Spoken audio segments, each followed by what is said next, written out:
اگلا سوال ہے، سنن ابی داؤد میں ایک حدیث ہے کہ نبی صلی اللہ علیہ وآلہ وسلم دعا مانگنے کے بعد چہرہ مبارک پر ہاتھ پھیرتے تھے۔ علماء عرب اسے ضعیف کہتے ہیں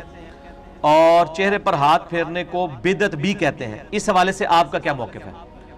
بالکل غلط کہتے ہیں جی علماء عرب۔ اور یہ جو حدیث ہے نا ابو داؤد میں، یہ تو واقعی ضعیف ہے، جو مرفوع روایت ہے کہ آپ صلی اللہ علیہ وآلہ وسلم دعا کے بعد اپنے چہرے پہ ہاتھ پھیرا کرتے تھے، یہ روایت اصول محدثین پر ضعیف ہے۔ لیکن ضروری نہیں ہوتا کہ جو روایت ضعیف ہو اس کی کوئی اور صحیح سند موجود نہ ہو، اس کی صحیح سند بھی موجود ہے۔ اس حوالے سے موقوفاً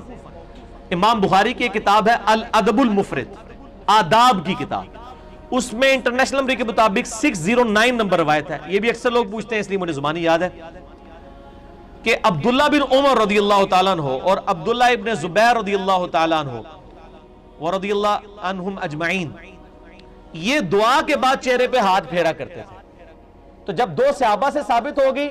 تو ظاہر ہے کہ وہ پھر یہ چیز نبی صلی اللہ علیہ وآلہ وسلم سے بھی انڈائریکٹلی ثابت ہو جائے گی، کیونکہ صحابہ کا عمل جو ہے وہ موقوفاً جب ثابت ہو جاتا ہے اس کے خلاف کوئی بات نہ ملے، لہٰذا اس بات کو آپ بدعت نہیں کہیں گے بلکہ یہ سنت موقوف ہو جائے گی، اور جب سنت موقوف ہے تو مرفوع کے حکم میں ہی داخل ہے، کیونکہ صحابہ کرام جو بھی عمل کیا کرتے تھے وہ نبی صلی اللہ علیہ وآلہ وسلم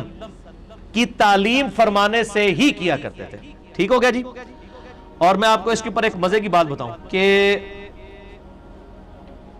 مجھے عرب سے ایک دفعہ فون آیا ایک بھائی کا، وہ کہنے لگے کہ جی یہ روایت جو ہے وہ چہرے پہ ہاتھ پھیرنے والی تو ضعیف ہے۔ میں نے کہا جی ہم نے کبھی اس کو دلیل کے طور پہ بھی نہیں پیش کیا، تو آپ کس طرح کہتے ہیں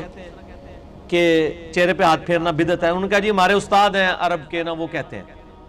میں نے ان کو کہا الادب المفرد میں امام بخاری صحیح سند سے روایت لے کے آئے، یہ روایت ہم نے جب ان کو بھیجی نا، اور اس کی سند صحیح بخاری کی سند کے اوپر صحیح ہے کہ عبداللہ بن عمر اور عبداللہ ابن زبیر چہرے کے اوپر ہاتھ پھیرا کرتے تھے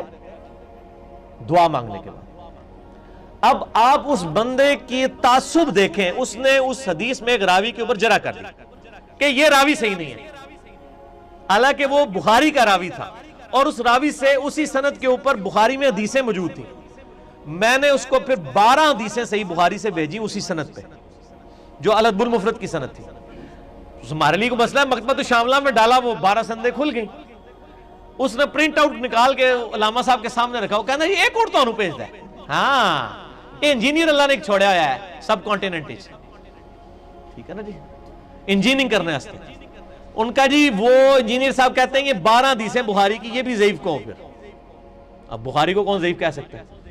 تو وہ خاموش ہو گیا، بات اس نے مانی کوئی نہیں لیکن خاموش ہو گیا۔ ہمارے لیے اتنی بھی کامیابی ہے، ہم کسی کو اتنا شرمندہ نہیں کرتے کہ وہ بات مانے،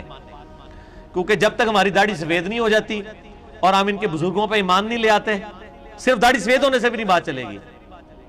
ان کے بزرگوں پہ ایمان نہیں لے آتے اس وقت تک انہوں نے ہماری بات نہیں ماننی، تو ان کو ہم منوانا بھی نہیں چاہتے، کیونکہ یہ تو آٹے میں نمک ہے، ہم ان کی پبلک کو بات بتانا چاہتے ہیں، جو آٹا ہے وہ بات سننے کے لیے بھی تیار ہے، یہ جو نمک ہے نا یہ بات ماننے کے لیے تیار نہیں ہے۔ تو انشاءاللہ یہ نمک گھول رہا ہے اور گھول جائے گا انشاءاللہ تعالی۔ تو وہ اس کے بعد وہ خاموش ہو گئے۔ بال پاکستان میں اہل حدیثوں نے بڑی عقل مندی کی ہے، جو دارالاسلام نے نماز نبوی چھاپی ہے اس میں باقاعدہ کرٹیکلی اس کو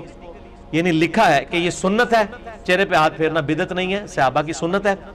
اور شیخ زبیر علی زئی صاحب نے مشکات کی دوسری جلد میں کتاب الدعا چیپٹر کے اندر، کتاب الدعوات چیپٹر میں جب یہ حدیث آئی کہ نبی علیہ السلام چہرے پہ ہاتھ پھیرتے تھے دعا کے بعد، تو نیچے لکھا فوٹ نوٹ پہ یہ روایت ضعیف ہے، لیکن ساتھ ہی لکھا کہ صحیح سند کے ساتھ عبداللہ بن عمر اور عبداللہ ابن زبیر سے یہ ثابت ہے کہ وہ چہرے پہ ہاتھ پھیرا کرتے تھے، لہٰذا یہ سنت ہے، کیونکہ جب صحابہ سے ثابت ہو جائے گی وہ سنت ہے جب تک کہ کوئی صحابی اس کی مخالفت نہ کر دے، لہٰذا علماء عرب کا یہ موقف باطل ہے کہ نعوذ باللہ یہ بدعت ہے۔